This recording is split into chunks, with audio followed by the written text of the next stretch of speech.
welcome to Get Real America. I'm Bill Edwards. I'm Brittany Brown. Well, here we are, 2 weeks, yesterday was 2 weeks away from Christmas. I'm telling you, the time is just zipping right along, and don't want to miss this out for Christmas. Please do not purchase any Balenciaga bags or shoes or anything they sell.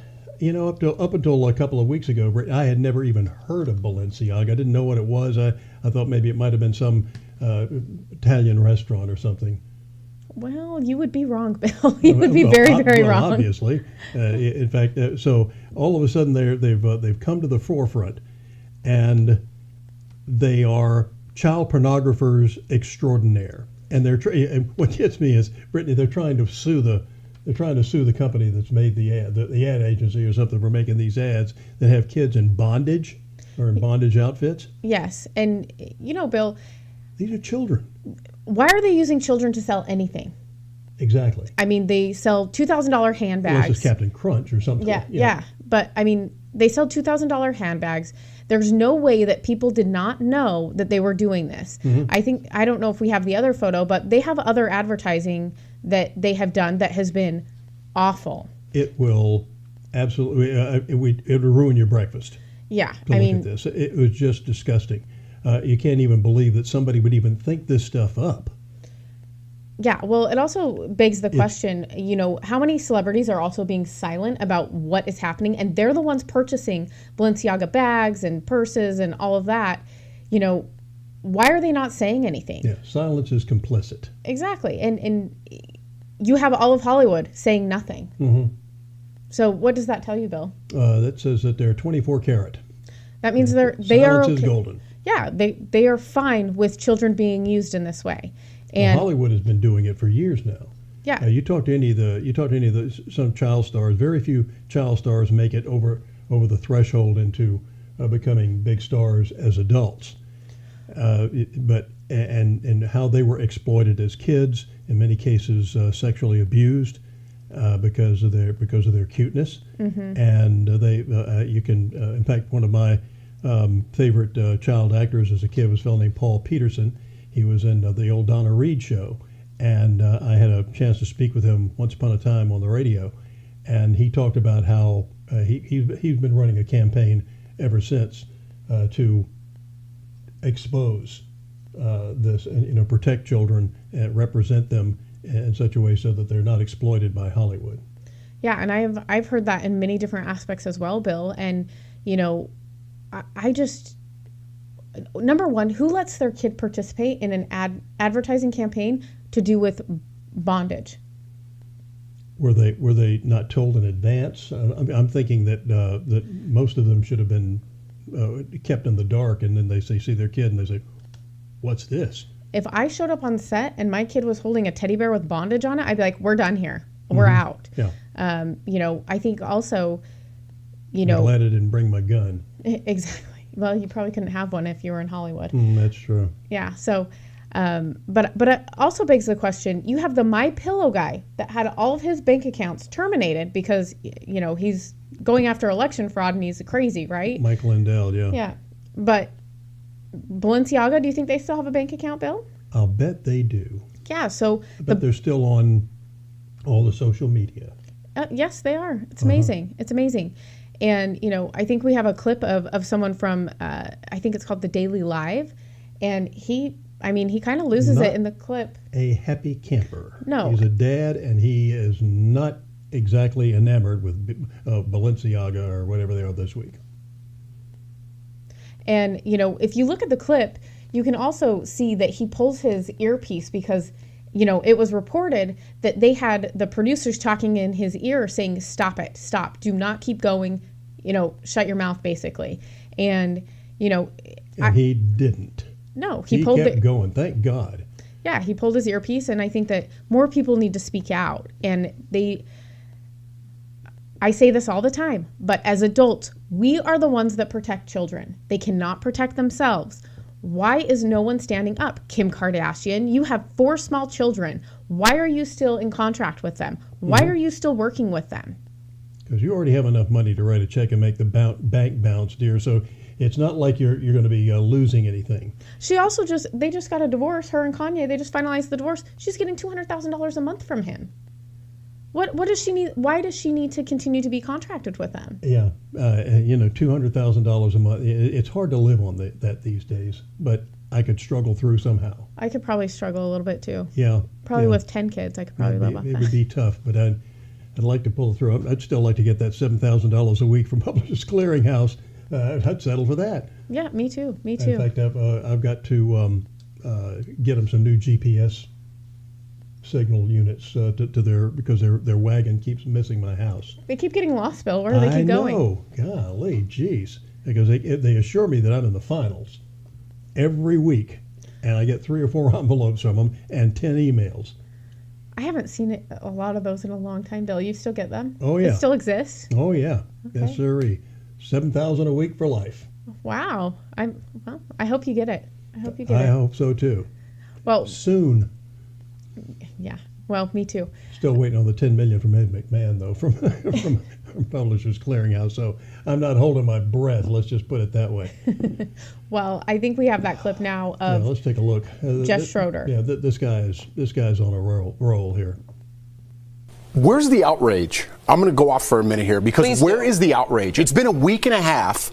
And now we're doing this story. I get it. Thanksgiving was happening and all that. But they tried to hide behind that, right? Maybe this will make it through the news cycle. No, it's not. Okay? Adidas didn't cut ties 48 hours after Kanye did his whole thing, right? And they got lambasted for not speaking out against anti-Semitism. This is a week and a half, and nobody seems to care that there's little kids involved in this. I can't speak what it's like to be a black man, right? I can't speak what it's like to be a Jewish woman, but I can speak what it's like to be a father of 2 young boys.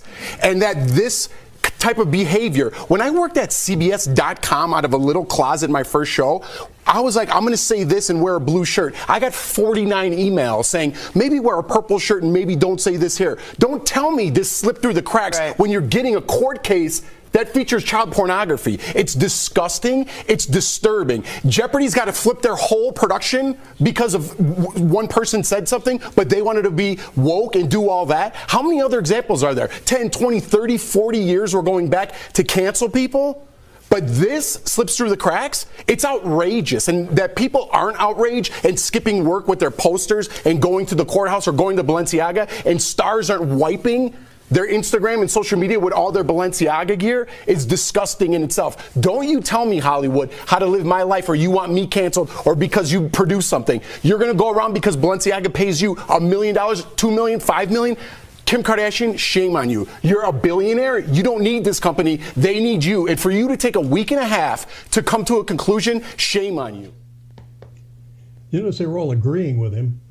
No, they were pretty silent, though, weren't they? Well, yeah. So he had to take out his IFB, as we call it in the business, his earpiece, because apparently what you told me. Yeah, the producers were telling him to stop, and he was like, nope, I'm going to do this, and I'm not going to listen to you guys. So he just pulled his earpiece. Yeah, I agree. Why be censored? You know, it is amazing when you do the right thing how you're appreciated by the majority. Yep. I don't know when the Republicans are going to learn this. When Ronald Reagan went to the Berlin Wall, his speech, Mr. Gorbachev, tear down this wall. The State Department, which to me is you should be working for the communists anyway, the State Department took that, told him not to say that. His speechwriters, they took it, they crossed it out of his speech 3 times or something. He said it anyway, and the place went crazy. And guess what came down about a year later? The Berlin Wall. And who'd the media give credit to? Mikhail Gorbachev.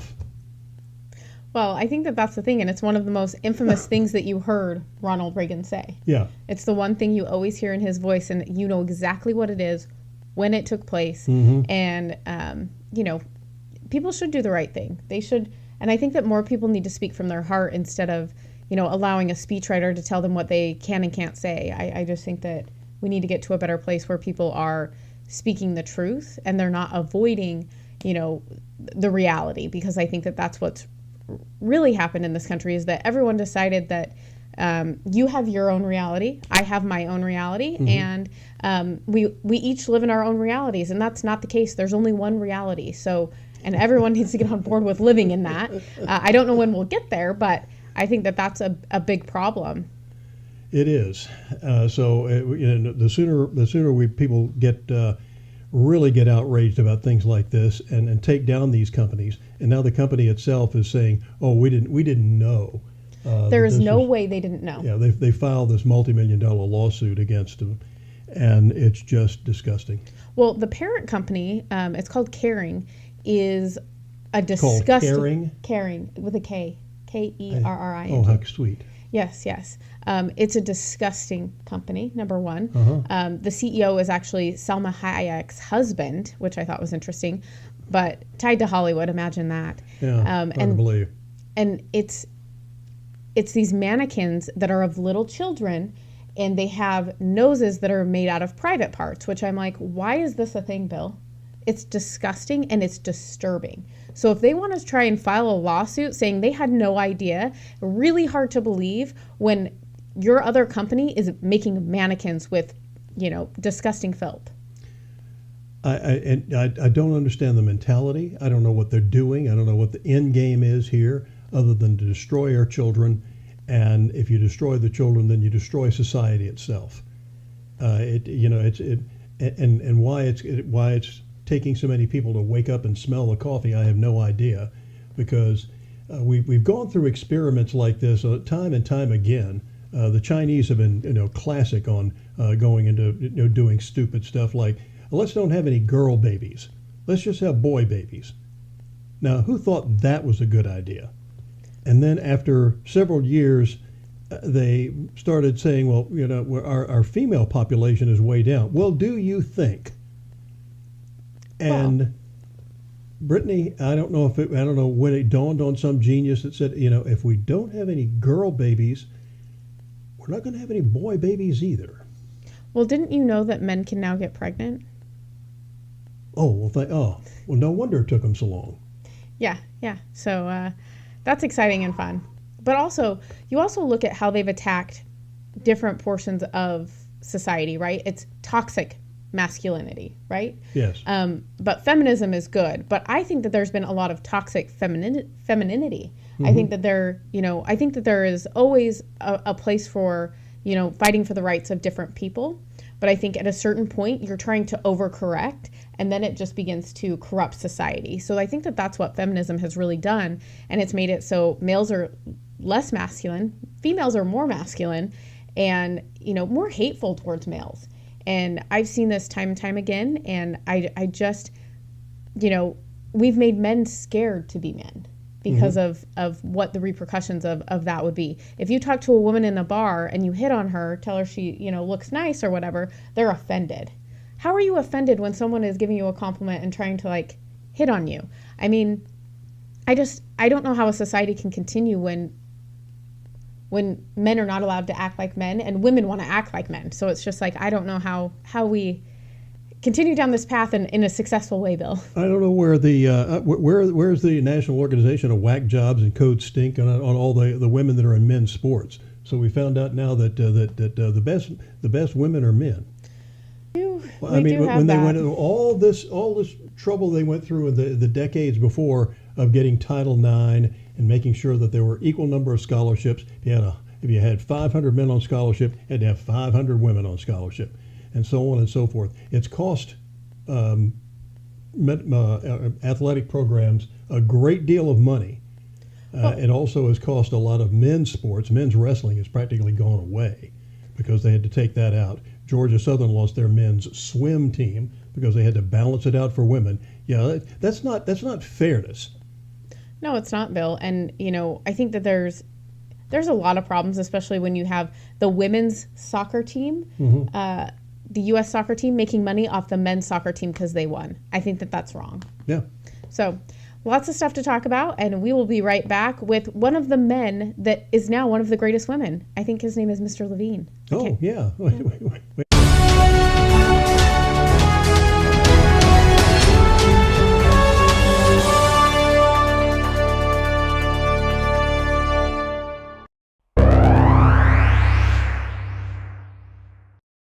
At Get Real America, we'd like to thank the Southeast Georgia Republican Assembly for all their efforts on making a difference. in our communities.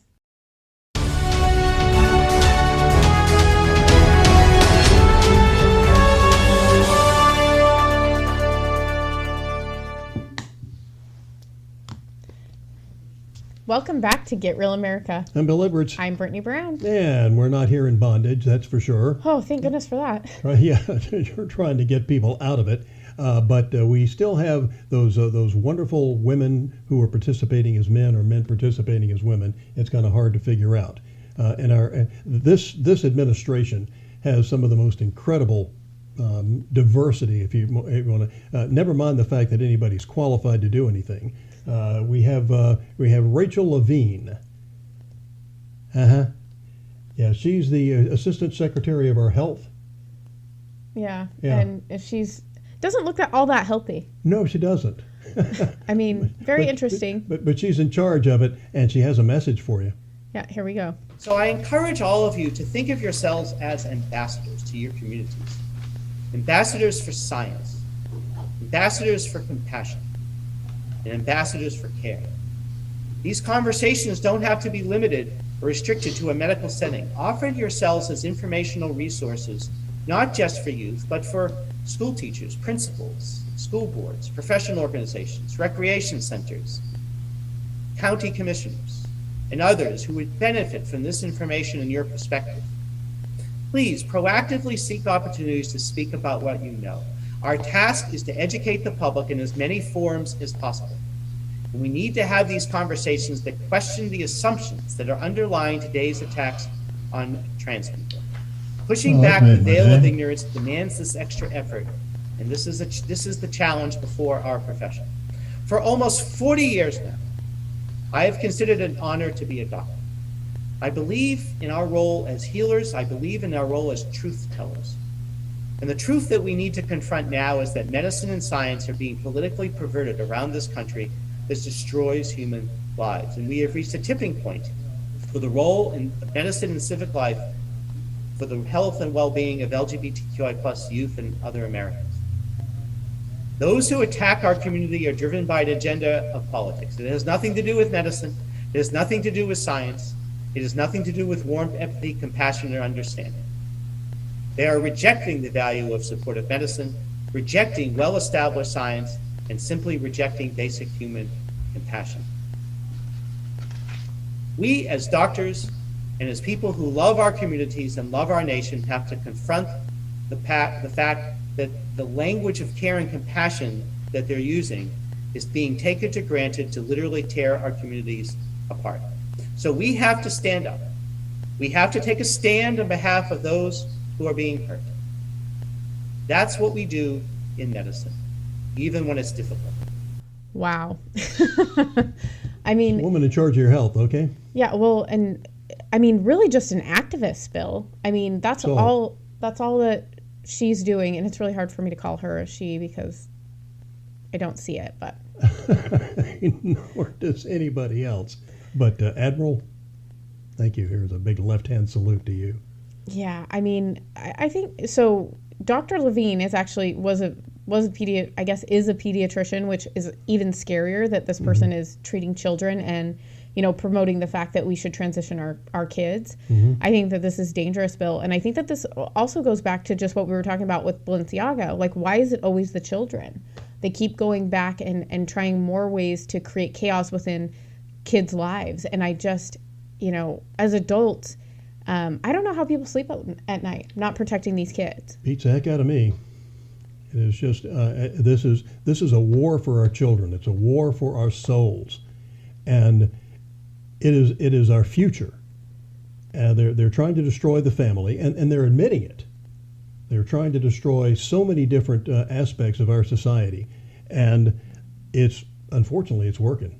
Yeah, they're doing a pretty good job of propagandizing everything. And I just saw an article this morning that showed someone that was, I've seen 3 or 4, but detransitioners, they're now suing the doctors that cut off their healthy breasts. Because when you start having these surgeries, they don't tell you this. They don't tell you all of the side effects, but, it causes a lot of problems and it shortens your lifespan, Bill, because, a lot of times they're taking, have you seen where they take the the skin from your forearm and they use it to create a body part. And because of the hair and stuff that grows on your arm, it creates a problem on the inside. And so you're getting bacterial infections constantly. And, you know, there was another gal that I saw that was like, I wouldn't change anything. It was a male that had transitioned to a female, and she had to have the surgery redone because of all the complications and the fact that the hole had basically closed, and it's very, very painful. And they're like, I wouldn't change anything. But they have indoctrinated these people to just continue on with the lie that this is what they're supposed to do. And in order to feel normal, these are the high risk things that you have to do. And it's going to shorten a lot of people's lifespan that decide to do this. And it's going to be, I mean, these people are lifelong patients of the healthcare system. I think that that's a big reason that they're doing it as well. Is I believe they make $1.2 million off of each transition, between the medication that they have to have, the surgery, and all the follow-up appointments. And unfortunately, it's being taught in our medical schools, and that is the unfortunate part. In fact, the woman who lost over in South Carolina, the last congressional race, she was a surgeon, I think, out of the University of South Carolina Medical School in Charleston, which is one of the best medical schools in the world. And she was a transition surgeon, or whatever you want to call a trans surgeon thing. But fortunately, Nancy Mace beat her, so we didn't have to put up with her in Congress at least for 2 more years. And it is sad what's going on to tell kids, to start teaching kids. If I recall, I didn't know anything basically about sex or the difference between boys and girls until I was in my early teens. I knew there was a difference, of course. I went to kindergarten with it was where the girls and boys' bathroom was right there together, and we saw each other kind of butt naked all the time. Many times I didn't see anything particular. I said, "Oh, that's different," but I had attached no significance to it. But it just, you don't even know what sex is, and to have second and third graders or even kindergartners being exposed to these drag queens and everything else, that you would have been people would have been arrested if this had been on a burlesque stage a couple of generations ago, much less in the classrooms. And you as and you're paying for this. This is your public school system that's doing this. That's not teaching them arithmetic. It's not teaching them how to read. It's not teaching them how to conjugate their verbs. I've heard some of the professionals in this business now make some of those egregious grammar errors I've ever heard in my life. It's pathetic. You make your living speaking the English language, learn how to speak it. Yeah, I was talking to someone last week at an event that I was at, and she was a retired social worker, and she's like, you wouldn't believe how young these kids are when they know about sex. She's like, you have 5-year-olds that know a lot more than they should, and it's because the parents are sitting there watching, adult rated movies with their kids. And I mean, there is no separation from what they watch and what their kids watch, and that's a huge problem, Bill. Like my parents, definitely shielded us from things, and Sorry. Oh, you're fine. And I don't understand how parents can just, and I'm guessing that they give their kid the iPad too, and they just let their kids go on YouTube and watch these things. Worst thing you can do. And there's no parental controls. And to have 5-year-olds know that much about sex, it's not okay. It's I think one of the best things that our son and daughter-in-law did was take the iPads away from our kids, our grandkids, because they've become a lot more chummy, more interactive with us now, and they get to play on it a certain, like an hour a day or something like that. They get to use it maybe on the weekends or something, but it's a treat. It's a reward for being good. It's not one of those things where, here, go away, kid, you bother me, take this. And I see that a lot. I see a lot of people use the iPad and the phones to just get their kid to be quiet, get their kid to leave them alone. I mean, there's no active parenting. I think that that's a really big problem. And, also just allowing your kids to go to drag shows, allowing your kid, like, I mean, I wasn't allowed to go to the mall when I was 16 years old. You know what I mean? My parents were like, no, you're not going by yourself. Changed since then. Yeah. Hey, Yeah. Well, I'm just like, it's so weird to me. I'm just like, what? How does this happen? Like, it never would have happened growing up. Never. Well, once again, it happens incrementally. It's going on behind the scenes. We do a little more of this. We do a little more of this. And it is the old communist theory. You take 2 steps forward and 1 step back. Somebody calls you out for it. Okay, we'll quit doing that. Wink, wink. Well, that's the thing. Why did it explode after COVID? Because, Have you noticed how it just has exploded and it's never calmed back down? It is just, I mean, it's in your face. It's all we hear about, Bill. Mm-hmm. Well, I think so many people were shut down. They're finally coming out of their shells, so to speak, and there was so much stir craziness going on. They didn't have anything else to do, and this is where we were. But if the shutdown didn't do anything, which wasn't necessary, by the way, but that's another story. But the fact that we found out what was going on in our school system. Yeah, was at least a blessing in disguise. Yeah, I think that's the silver lining. But I'm also wondering if we had so many people on the internet and kind of connecting with each other, and like maybe that's a part of it. I don't really know, but it just seems like it's exploded. And we also have suicide rates up in teen girls. I believe they're up like 90% right now. And what is causing all of this stuff? It's just, it doesn't make sense, Bill. We're not doing well as a culture right now. Well, no, and then we've got an administration that just care less about America. It's America last policies. We've got people coming across the border and just in droves. This is such a rotten place. Why are so many people trying to get here? That's what I want to know. But they're coming across, and we're doing nothing about it except enriching the cartels. Well, and also trafficking children to people that are in the U.S. and allowing them to use these, kids that are coming over as pawns and sex workers.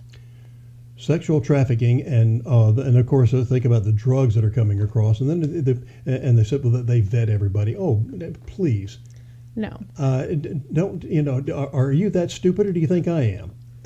Well, and it's being paid for by who? It's not the government that pays for this stuff. It's all of us that pay for this stuff. Exactly. And I'm sorry, I do not want to pay for children to be sex trafficked. That should just be a hard line, Bill. I don't know why this is even happening. Well, I don't want to pay for all the illegal aliens that are coming across. They're sticking them in our school system. I don't care if they were learning to become thoracic surgeons and civil engineers. There is a time that there's a legal way to come here, and we are the better off for the people who have come here and wanted to be Americans. When we have had more people now, Brittany, since this idiot e pluribus dumbasses in the White House has let more people across the border in less than 2 years than went through Ellis Island in 65 years. That's insane. And when those people came through Ellis Island, they came here to be Americans. They came here legally, and sometimes they were turned away. They were either quarantined if they had some sort of a disease. They were quarantined until they either got rid of it, or they were sent back home and said, come back when you can, or they were turned away altogether. But we didn't let everybody in just willy-nilly. And when they came here, they didn't go, they sent their kids to school. For first time, probably some of them had been in any kind of formal education training. They sent their kids to school in the nearest neighborhood public school.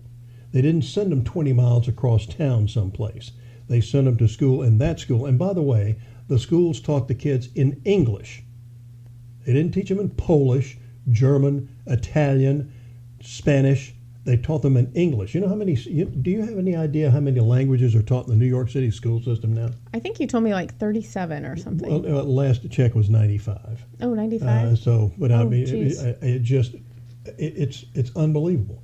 Well, and I think and you're paying for it. There's an issue with assimilation as well when you start importing all these people in and there's no assimilation. So they don't know what it means to be an American. They don't, Exactly. It makes it really hard. And then they come in and they demand that we create Spanish classes for these children, and the American children are not getting the education they deserve. How can we start to accommodate other people? It's just not possible, Bill. Yeah. I finally want to hear a company say, when you call them up saying, if you want this in English, press 1. If you want another language, go that country. Yeah, I mean, that would be nice. Yeah, That'd be nice. there you go. Well, we are going to be right back after this break. Mm-hmm. When you're looking to buy a business or sell a business, the experts at Best Business Brokers have you covered. Whether you're ready to cash in on your years of hard work or you're taking that first step in buying a business of your own, they're here to guide you through the process and make sure you get the best outcome possible. By having Best Business Brokers assist you when you buy a business or sell a business, they handle the legwork of the intricate process. This ensures a smooth transition of ownership, allowing you to get to work immediately or receive payment for your business as soon as possible. With base operations in Savannah and Charleston, they service all of Georgia and South Carolina. If you're considering starting a business here, the mild winters and 5-tiered economic areas make these the perfect places to do so. If you're ready to buy a business or sell a business, then you're ready to contact Best Business Brokers. Visit their website at b3brokers.com or call at 912-349-0940.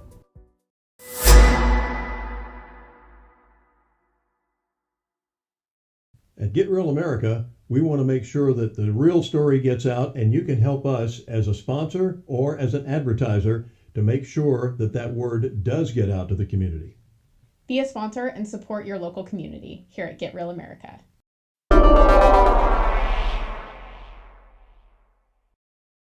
No, tomorrow. Okay. Welcome Oh, back. hi, are we back? Welcome back to Get Real America. I'm Bill Edwards. I'm Brittany Brown. Glad to have you aboard. Yes, and man, after that segment, I'm a little depressed, Bill. Huh. The last segment, you know. And there's more. There's always more. Yes, sirree. And, you know, CNN, they did have another employee layoff. I think that, you know, not that I'm celebrating people getting laid off, but I will say at least CNN is not doing well because they are not doing the right thing, Bill. Exactly. And it's nice to see that pay off. Do they not understand this? This is, there are such things as common sense. You don't have to be a genius or a broadcast expert to figure out if you're not giving the people what they want and your ratings are in the toilet, that maybe you ought to do something else. Well, did you see the interview with Don Lemon? Where he said, what was he with? Was he with Colbert or who was he with? Yeah, I think he was with Colbert. Was it Colbert? What an apparatchik for the Democrat Party, but he's at Communist Broadcast System. What do you expect? But he said, but maybe because are they less liberal now that this new ownership takes place? And Don Lemon said, they weren't really liberal in the first place. We've never been liberal. No. Or something along those lines. They've been communist. Maybe that's what he meant. Yeah, that's it. Yeah. Maybe that's what it was. But I thought it was interesting that he said that. And then he said, they just want, conservatives to feel more comfortable coming on the network. That's why they're kind of shifting a little bit. Not a lot, just, a little. They employed Jack Kingston for a while. And unfortunately, he was making too much sense. And even though they had like 7 liberals against it, that's the media's definition of fairness. You get Jack on with 7 liberals. Of course, Jack can handle it. But he was making too much sense, so can't have him anymore. Yeah, I don't think they've done, they have not done a good job of even having a lot of conservatives on. And if they do, they sit and berate them. I mean, I wouldn't want to go on that network. It's not, I will say I commend Kemp for going on. He did a really good job. He did. And he stayed very focused. I think you have to have a lot of media training in order not to fall into those traps. And I thought he did a good job. And that was the right thing to do, Bill, because, you get exposure that you wouldn't get otherwise. Sure. To a different group of people. And I think that was really smart. But otherwise, I wouldn't want to go on CNN. Yeah. But Jesus said when they criticized him for hanging out with the sinners and the tax collectors and all of that I came for everybody. Yep. And I came to save these people. I didn't come for you rich, wealthy people, unless you want to come along. Yeah, right. Give up your wealth and riches and follow me. And they're like, okay. Yeah. So CNN, I think that we're seeing things evolve over there, which I think is good. But, I still don't trust CNN. I don't know that I'll ever get back to that point. I remember I used to watch CNN a lot, back in the 2000s. And, Yeah, they've gone way too far left, and I don't know if they're ever going to be able to get to center. Well, it started that, and I grew up with Ted Turner. My dad worked for his dad and then worked for Ted after his father committed suicide. And Ted was a good old conservative Southern boy. If you'd have told me at that point he would have married somebody like Jane Fonda, stuck in a rubber room in a jacket, but he became so open-minded his brain fell out. But when he first started CNN, I knew it was going to be successful because all the experts said it wasn't. That nobody's going to watch a 24-hour news channel. Surprise, surprise. Now we're all addicted to them, right? Yeah, that's right. Yeah. So, but when he started CNN, I said this is going to be great because we'll have a conservative television network located in Atlanta in the sunny South, and we'll get a much better perspective than those cretins that run the show in New York and Chicago. And the first person he hired was a guy named Daniel Schorr, as one of the first big celebrity names in the business, who was a CBS anchor at the time and also a left-wing loon.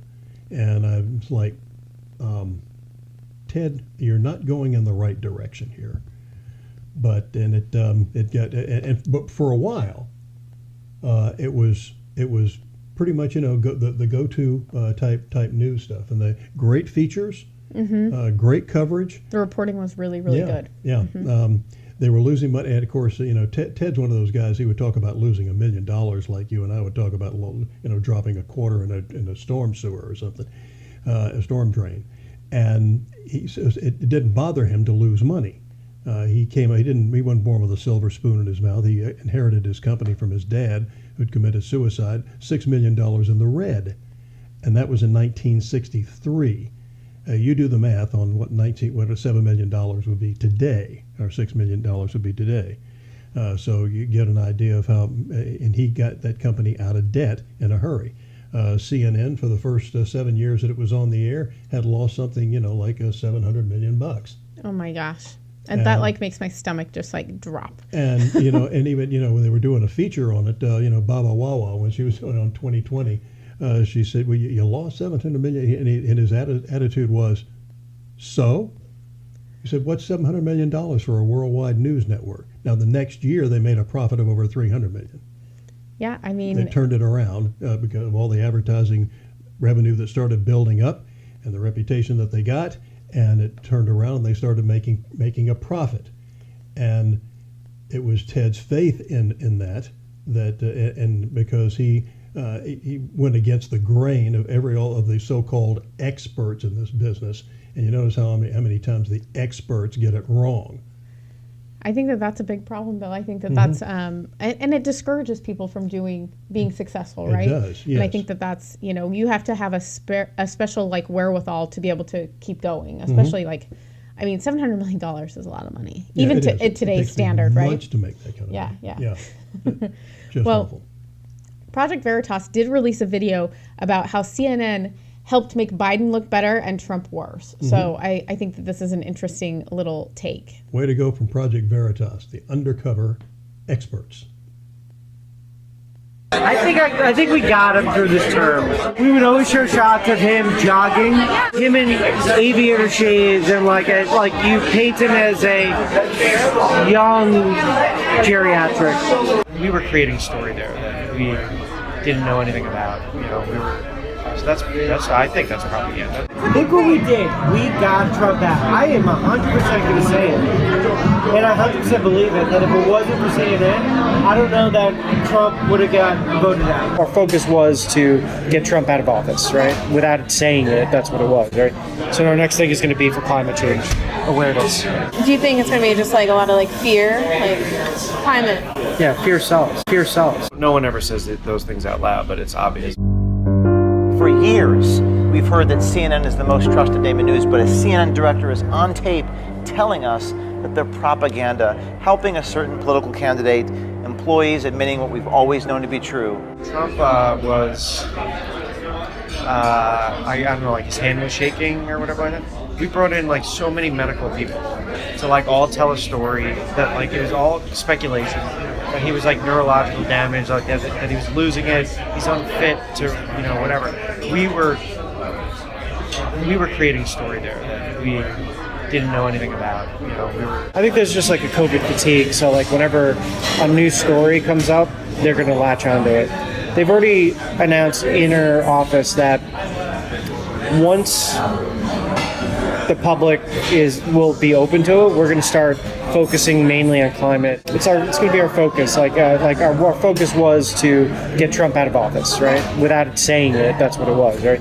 So our next thing is going to be for climate change awareness. Who decides that? The head of the network, Who's that? Is that Zucker? Zucker, yeah. Climate change is going to be the next COVID thing for CNN. We're gonna hone it. Our focus was to get Trump out of office, right? Without saying it, that's what it was. And that's the question, Mr. Zucker. Why is it so important to hide the truth of what you're really trying to do? So I think it's interesting of how it shows how they made Biden look younger than he was. They would show him jogging, which it's like, was he really jogging, or did they just catch him at the right angle? So I think that there was a lot to play in the 2020 election. And they still claim that it was the most honest election. I heard that I forget exactly what the phrase was, but every when I was doing my radio show, that phrase that every Democrat was using. The most honest and fair election we've ever had. Exactly. And when I would question them about that, so why don't you believe that he won? I get one young lady. She was nice, but she kept saying, "I'm so proud that I supported Joe Biden. I'm so proud that he's the president." Now they couldn't answer when I said, "Oh, you're proud that you're bringing in all these millions and millions of illegal aliens that are bringing in diseases and everything, or they're terrorists, or they don't know." They haven't been vetted. If you're coming into this country on an airplane from Europe, you have to be vaccinated before you can get off the damn plane and come into the country. But if you come across the border, all these people that are trying to come across now, trying to come in legal, I said, well, fly to Mexico City or Tijuana and walk right across, no problem. You'll get an escort. And all the baby formula you need too, by the way. Yeah, bus ticket, whatever you need. Yes, sir. Maybe even first-class plane ticket. Might go to Martha's Vineyard. Who knows? You never know. You never know what you're going to get coming over the border. It's a lottery, really, though, when you think about it. I'm telling you. And how fast was it that the Martha's Vineyard people got rid of those illegal aliens? Within 48 people. hours, yeah. Yeah, and then the disingenuous mayors of these cities saying, this doesn't seem like a very Christian thing to do to send these people here. Well, you're the ones who said you wanted them. You're the ones who said you're a sanctuary city. Or a sanctuary state. I mean, New York is the whole state. Yeah, so. We're just trying to spread the wealth. You wanted them here. They shouldn't just stay in Texas. Let's just send them someplace else. Well, we have a lot more to talk about along those lines and elsewhere as we have coming up. We are going to be talking about why we need to bring church back into our culture. Isn't that the truth? We're never going to get back to the top till we get down on our knees. We'll be right back.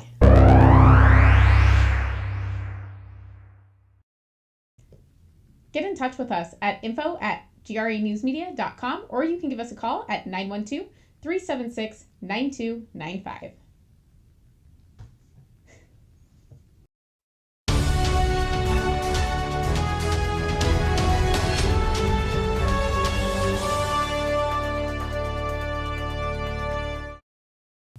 Welcome back to Get Real America. I'm Bill Edwards. I'm Brittany Brown. Glad to have you aboard on this Monday morning. Here it is. We're 2 weeks, actually Christmas was 2 weeks yesterday, from yesterday. Yes. Unbelievable how the time is zipping right along. Hope you've got your Christmas shopping done. Yeah. You're not there, are you? Well, I thought I was. I'd ordered something for the kids, and this is one of those things that I ordered off the internet. And when they send you this, they're very good at not getting a return address or who it is. But I ordered one of these. They're supposed to be one of the newest things for Christmas for kids. It's a hovering device.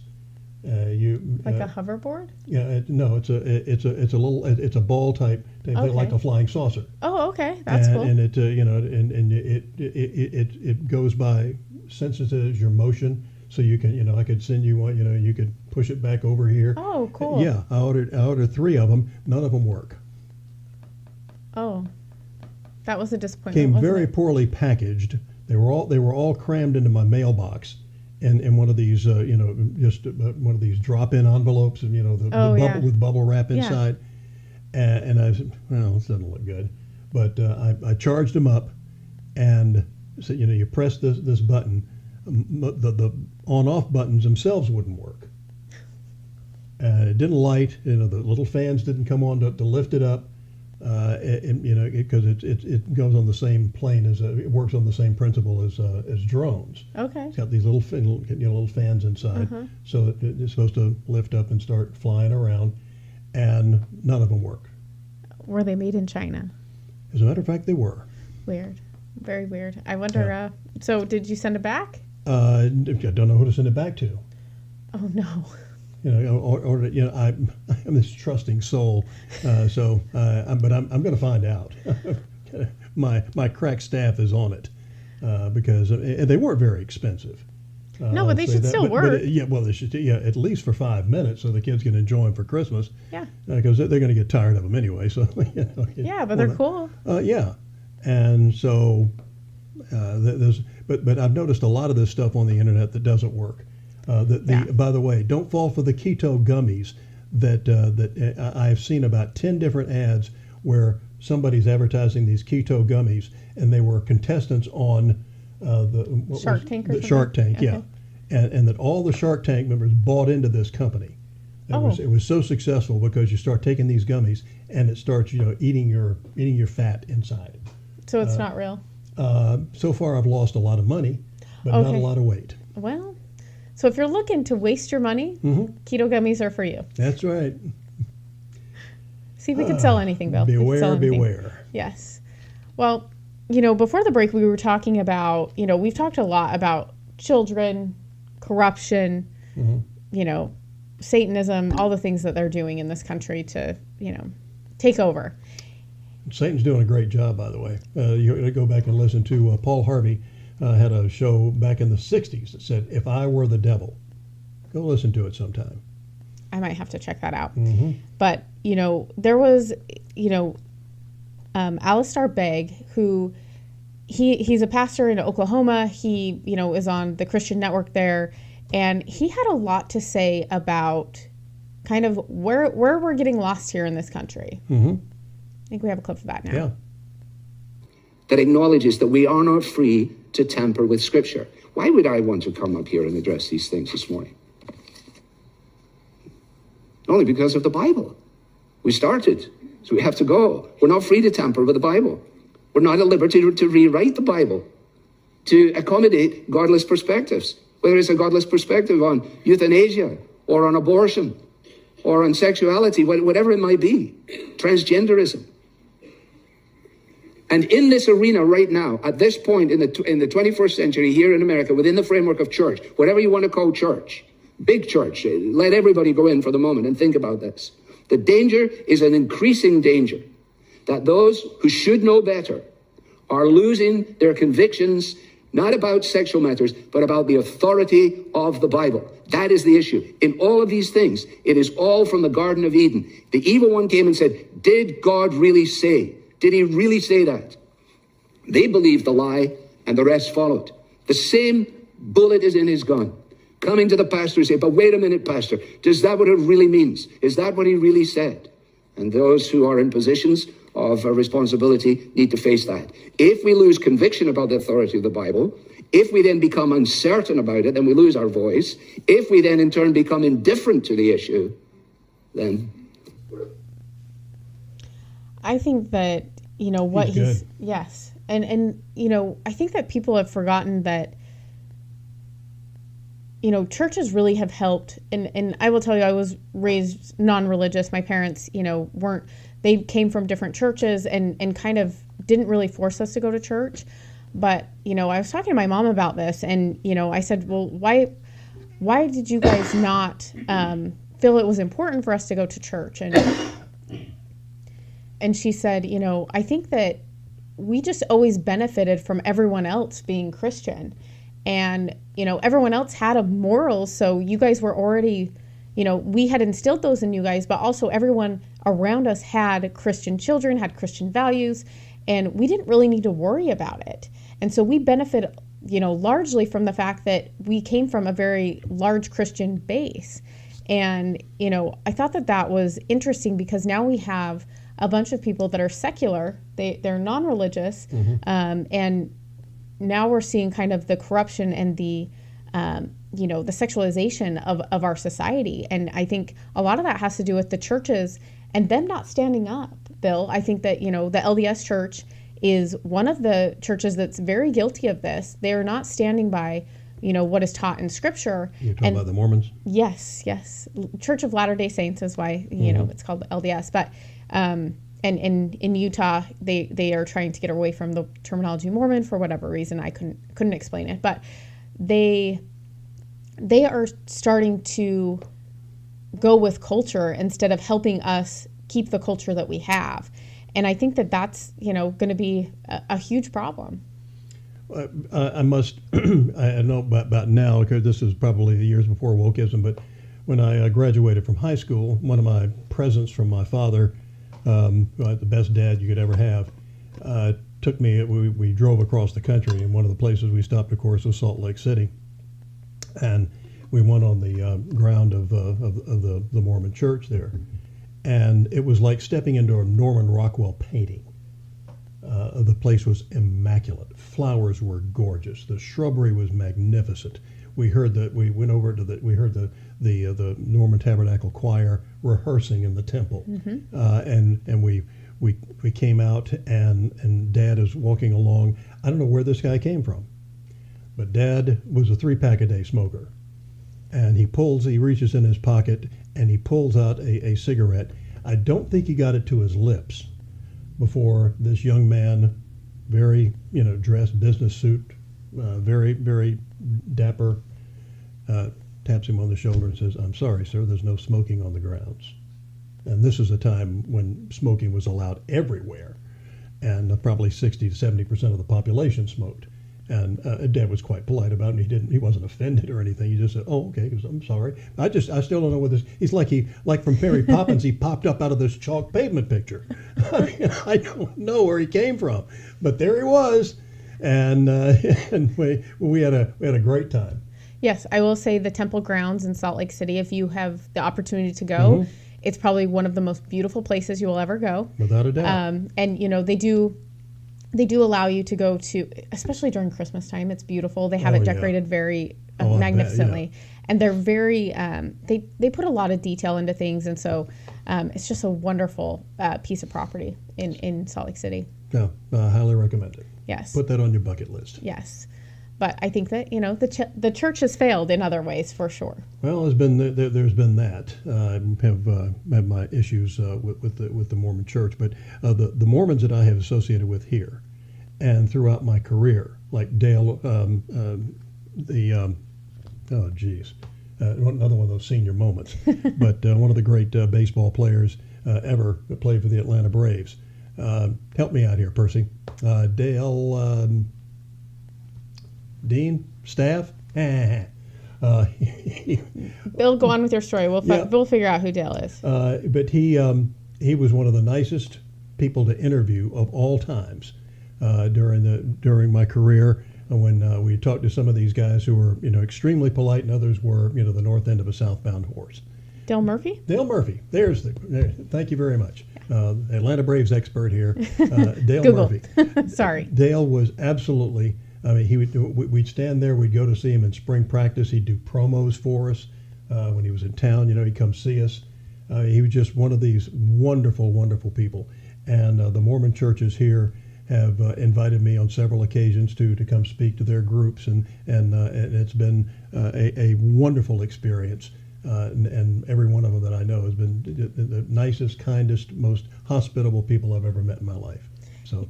Yes, and I will say the Mormon church is vastly different from what I understand in Utah than it is in other places because it's so saturated, and we do have a very high rate of plastic surgery in Utah, believe it or not, and it's due to the church's influence on perfection. And so there's a lot of the women look very similar in Utah. It's very interesting. But I like their independence. Yes. They don't believe in welfare and things of that nature. A lot of the companies they own, I think it's the Utah and Idaho Sugar Company. That's Mormon owned. They have caves where they've stored all sorts of food, or they have all. And if you lose your job, you don't go apply for food stamps or anything like that. You go to their food store, and you get what you need.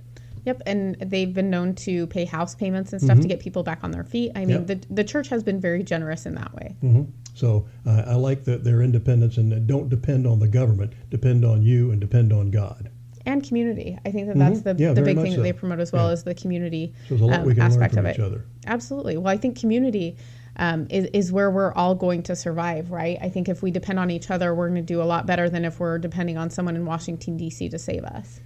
If we don't get back to the family unit and a mother and a father present in the household, we are doomed, because that's what society has been built on forever, is the family unit, and that's what they're trying to bring down with. And Black Lives Matter has admitted it. You don't have to say, oh, you see communists behind every bush or something. You got socialism. You think they're so. Just listen to what they tell you. They tell you that they're socialist. I think we have more openly socialist Democrats than we've ever had. Oh yeah. Most of them have admitted that they're socialists, and they're not shy about it. And when they tell you they're going to do something, believe them.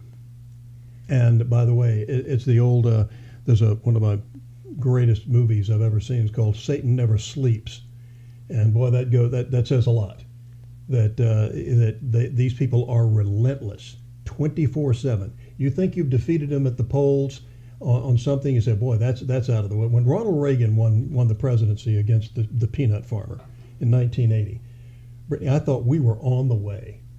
I said, America has finally woken up. We're finally on the right path. And then when he won re-election in a landslide against Walter Mondale, it was like, yes, we've got it. And then George H.W. Bush came along, and he won because he had been the vice president. And he said, because he said, just elect me, because I'm going to do the same thing that Reagan did. No, he didn't. More of a disappointment, right? Yeah, and then we elected Bill Clinton. So you can't go to sleep. We can't go asleep at a switch. It's like I think it was William Wrigley of the Wrigley chewing gum dynasty, who owned the Chicago Cubs and multi-gazillionaire. He was on an airplane, I think, with some guy, and he said, "Mr. Wrigley, why do you keep expanding? Why do you need more money?" He said, "This plane's doing well, isn't it?" I said, "Yeah." I said, "We're going about 500 miles an hour, right?" "Yeah." "Well, we're coasting right along." I said, "Since we're going so fast now, and things are fine and the air's nice and smooth, why don't we just go tell the pilot to turn the engines off?" Bad idea. Yeah, not a good idea. So that's why you go and expect. Poor people can't help poor people. I hate to break this to you. A farmer, if a farmer just raised enough money, just enough food to feed his family and maybe the next door neighbor, that's not going to work. Our farmers raise enough money to feed themselves and most of the rest of the world besides. And we're trying to ruin that. You hear what's happened in Holland? We'll talk about that later this week too, where they're trying to close down 3,000 farms because of nitrogen overuse or something. I mean, it's pathetic. They always have something, Bill. Always have something. And that means we'll always have something to talk about. Yeah, we sure is. So if they start starving in Holland, you'll know why. We'll be back tomorrow on Get Real America. Make sure to catch us on YouTube, Vimeo, GRAnewsmedia.com, or you can catch us on Apple or Spotify or wherever you get your podcasts. We'll see you tomorrow. Tell your friends.